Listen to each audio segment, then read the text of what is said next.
Alright, today have a Garrard, whatever, Model 50. This actually came out of an old, well, it's going back into kind of a custom console. It's pretty cool. I'll see if I can shoot some video of it later. It's a console with an ICO tube receiver, and it has a reel-to-reel in it, and it's pretty neat. It's sitting in a dual 1219 base that the dual didn't make the cut, so I'm just kind of using this to test this out. So let's get a test record and see what this thing does.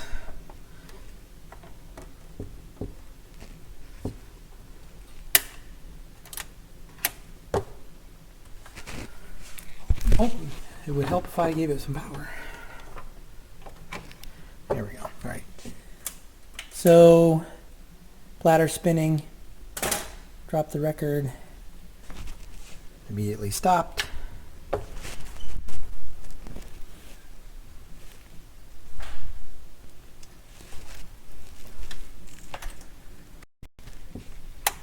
Let's try this again. Sorry, I had to stop shooting for a minute there. Alright, so record goes there. Put it to auto.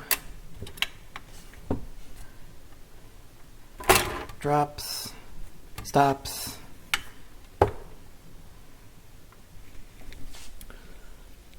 It's not dropping in the right position. I have to adjust that if I can.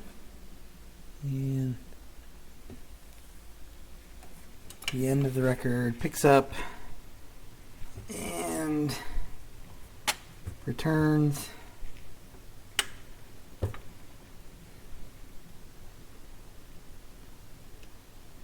And drops.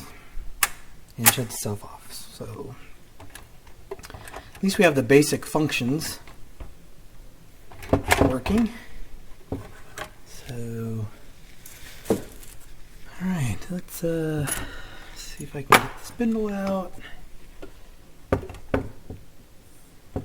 That platter's moving pretty freely.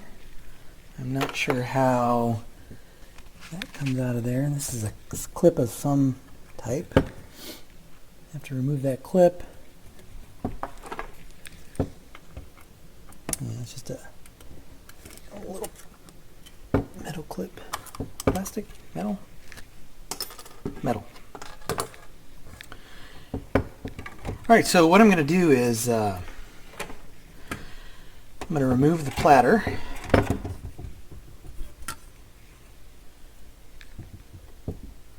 Got lots of grease there.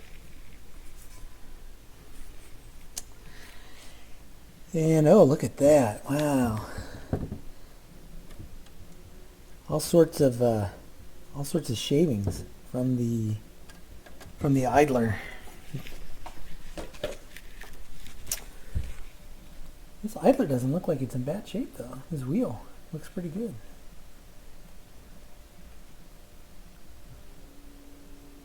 Not sure. Huh. Yeah, that idler is in really good shape. I think it's been replaced. Alright, so I'm going to just do kind of a basic cleanup on this, flip it over, see where I might need to remove some old grease, and see if we can improve the function.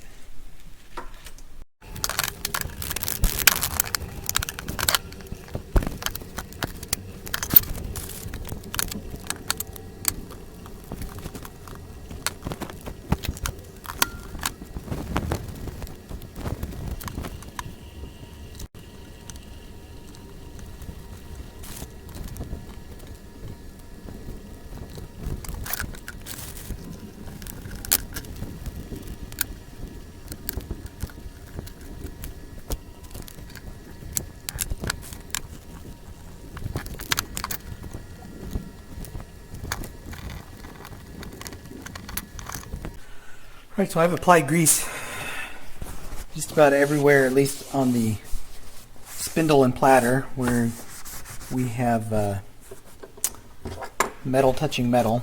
The mechanism underneath actually looked very clean. There wasn't any old dried grease that I could see. I'm out of lithium grease. This tube has lasted me like 3 years. Need to get another, probably larger tube of grease. So anyway, I'm going to go ahead and see if that gained us anything. Test this out again.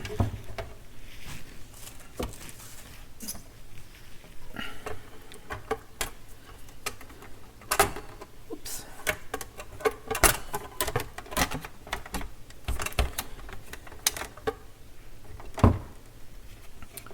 All right. It's pretty level. Power. Auto. Wow. The platter is still going really slow, so let's see when it drops, if it drops. What happens? I don't think this is in all the way. Oh, dang. You gotta have the tone arm off of. Oh yeah, it's spinning better now. Still need to adjust the drop point.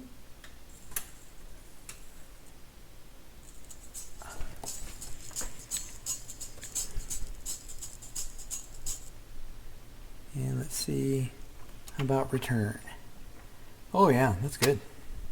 Record slows down just a little bit there, but that should drop. And then turn itself off. Sweet, there's some kind of residue. Somebody had taped, I bet someone had taped,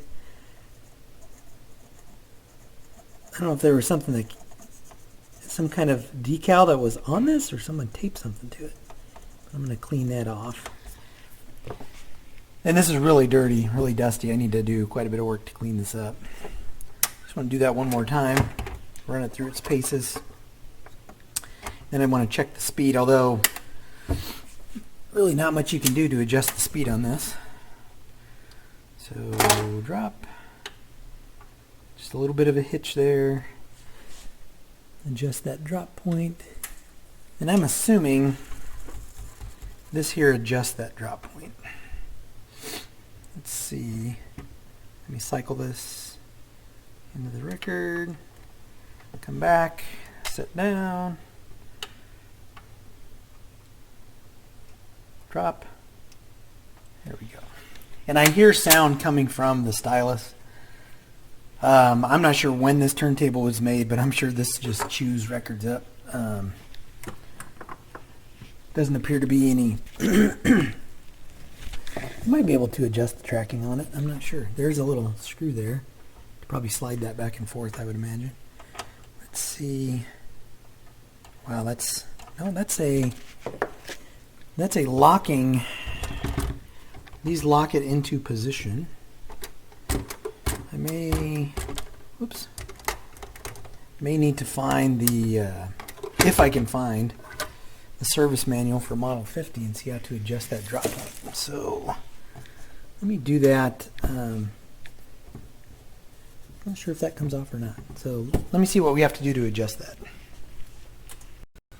So the service manual I found is for a later model, Model 50. It's looks like it's a different design, but looking this over, let's see, we'll turn it this way. There's a little screw here that is slotted, and it looks like this probably adjusts a little. There's a pad back here, but it creates separation between probably this arm that pushes the tone arm into position. Oh, look at that. That's a nasty burn. Wow, that was... Ooh, that's interesting. It's, something burned up on that at some point.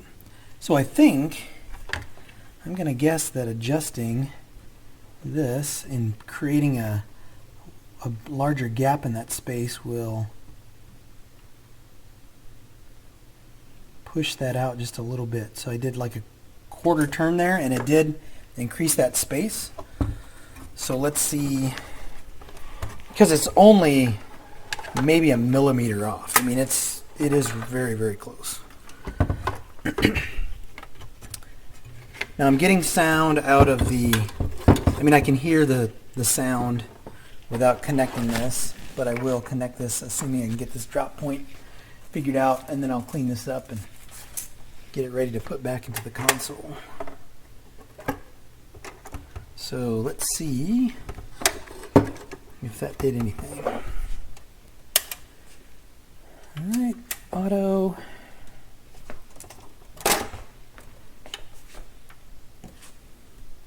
Yep, it appears that it moved it into position. Alright. Cool.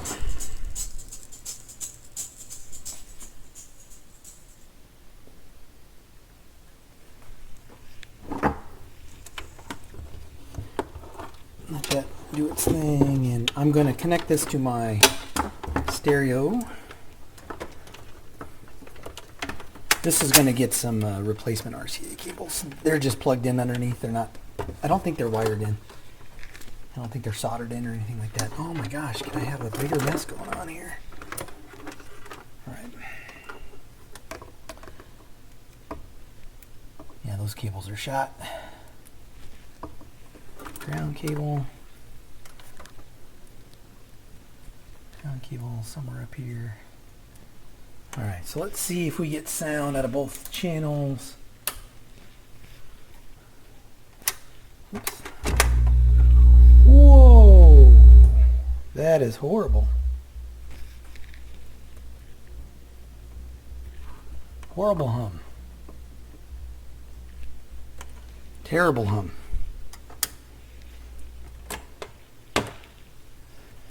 That was very...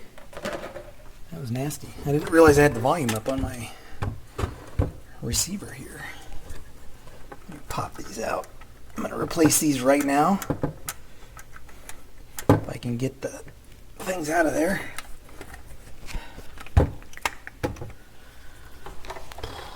This is... Okay. Alright.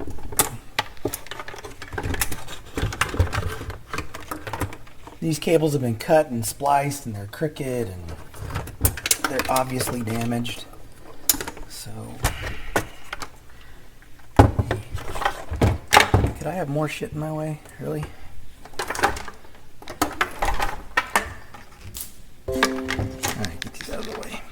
Yeah, these have been spliced multiple times.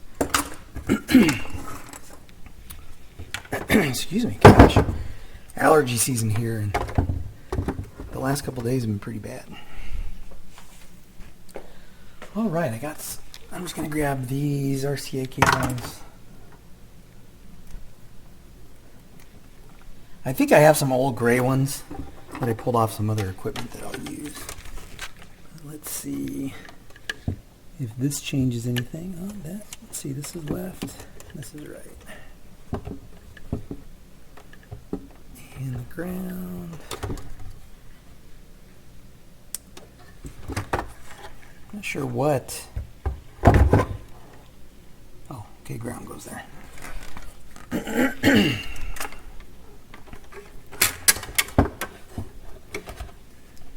Like I mentioned, this was in like a custom kind of console. At least I believe it's custom. I've never seen an ICO tube receiver in a console before, but I don't know enough to say that is a definite true statement, just an opinion of mine. So let's see. We still have hum. Alright, hum is gone.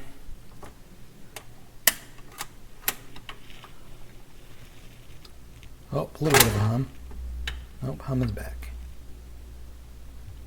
Wow, hey, thanks for doing that. Appreciate it.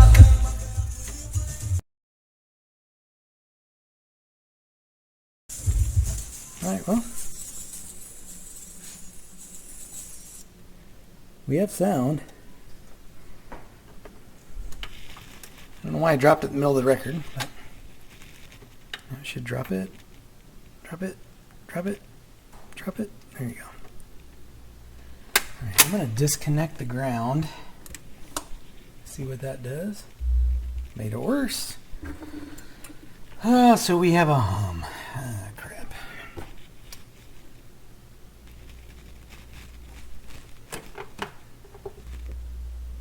Well, those are always fun to track down.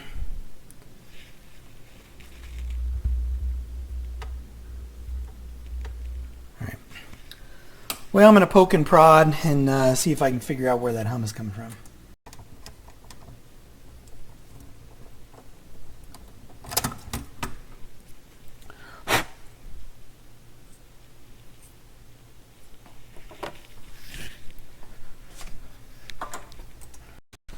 So, I didn't realize until just now that this has a removable head shell. Kind of a first place that I start with hum issues is to clean the contacts. These contacts, I can see that there's some carbon or corrosion or something on them. So I'm going to make sure these are clean first and make sure this is in there nice and tight. You can see a little bit of gunk coming off of there. And then I'll do the same thing with the head shell. Not bad, but there is a little bit. Maybe not enough to cause that issue, but yeah, look at that. Something burned up on that. Weird. And so here's the kind of stylus it has. You can flip between LP and 78. So, and this head shell is loose. So let me tighten this. I mean, not the head shell. The cartridge is loose in the head shell.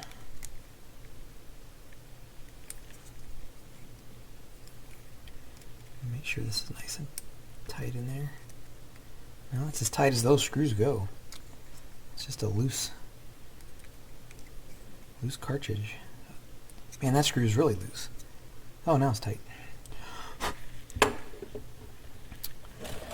This cartridge and stylus, this stylus is just caked. Oh my gosh, it's just caked. I have to get a brush and clean that. I've got a little stylus brush that I use.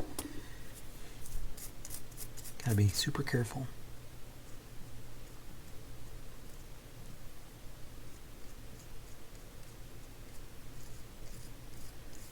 Oh my gosh, look at there's just gunk coming off of this, like, gross. Oh yeah, there we go. Man, I would not play, I'd be very careful of what records I play on this, that's for sure. Alright, that's a little bit better. I'm going to have to clean that off. I want to see if this fixes our hum issue, or if we have some more stuff we have to do. So that's seated in there. All right. Stereo's on. Still got bad hum. Crap. All right. Okay, back to the drawing board.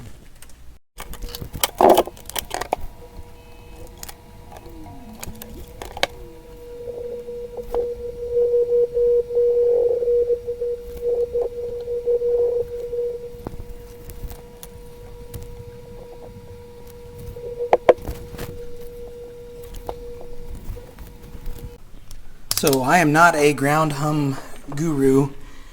I'm going to keep poking around here, but I don't know. I don't know what the problem is. I don't know where we may need to add a ground wire or remove a ground wire. So I'm just going to do some more looking around.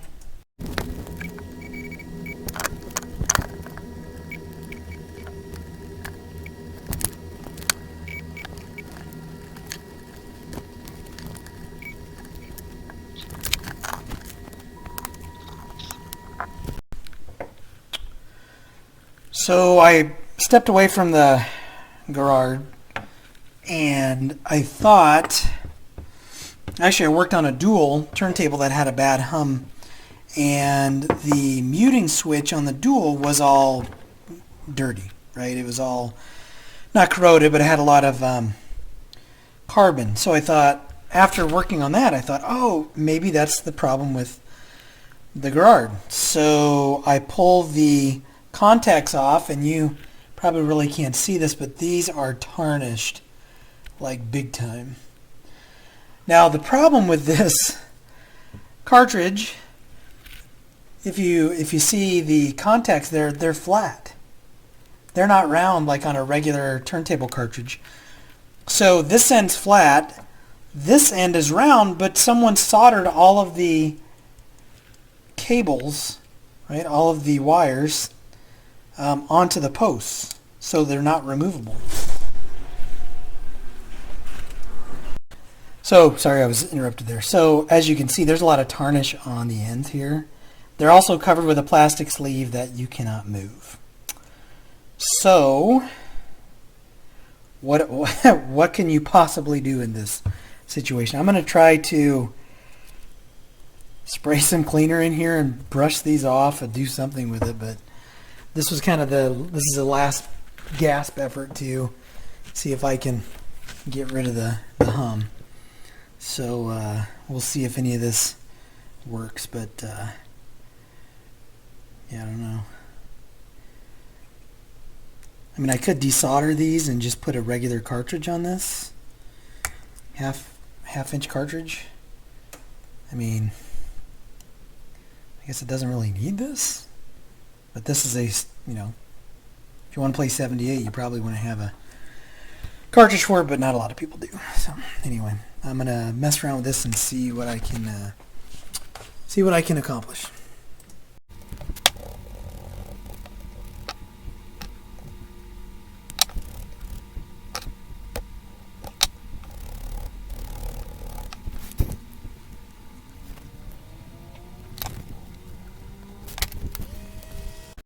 Change of plan. I'm going to remove these, and I am going to put some new head shell wires on it and put just a standard half-inch cartridge and see what that does.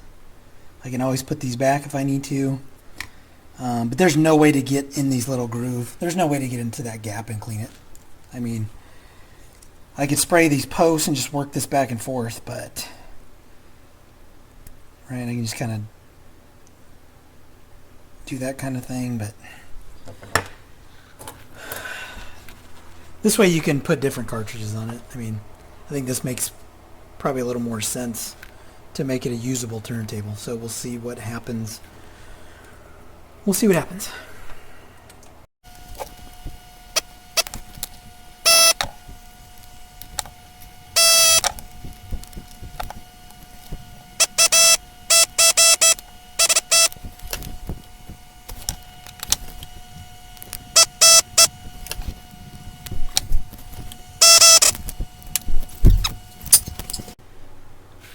Well, I solved the mystery of how this was burned all to hell.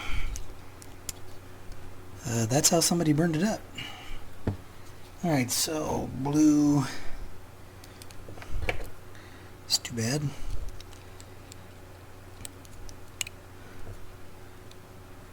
Let me guess, these are going to be too big to go onto this. Oh, blue. And green.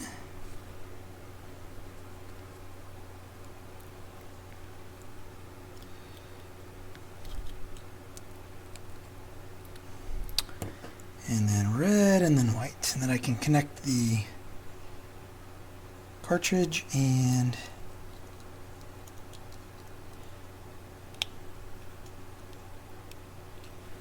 see what happens.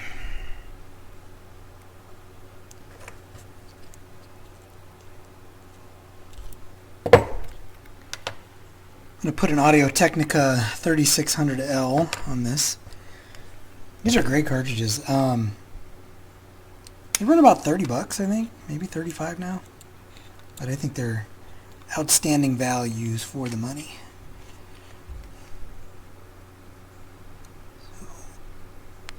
Oh, let me guess, you're not going to want to go on there.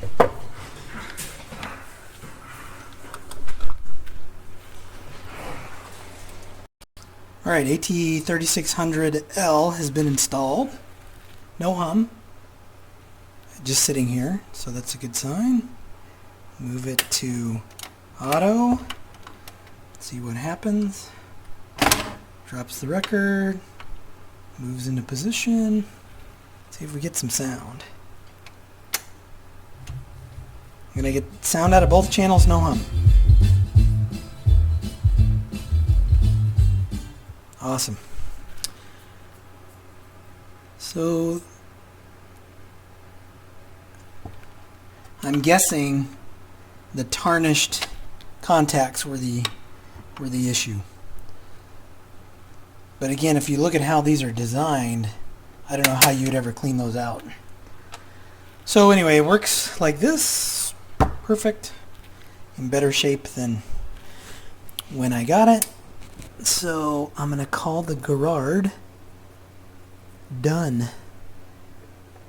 And I'll be installing this in the console sometime this week. Sweet. So if you like what you see, hit like, hit subscribe, and I'll catch you in the next video.